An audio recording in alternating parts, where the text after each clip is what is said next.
Welcome viewer, I am Murugan S. This video tutorial describes, reduce CPU temperature instantly, best fix for Windows PC laptop. Edit power plan in Windows search bar, click Edit power plan.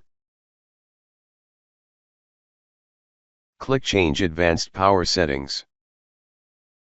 Click and expand Processor Power Management. Click and expand Maximum Processor State. Chain to 9/8. Click Apply, click OK.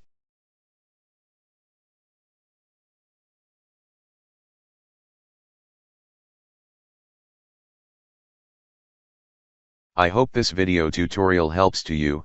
Please like, share and don't forget to subscribe my channel. Thank you very much. See you next video.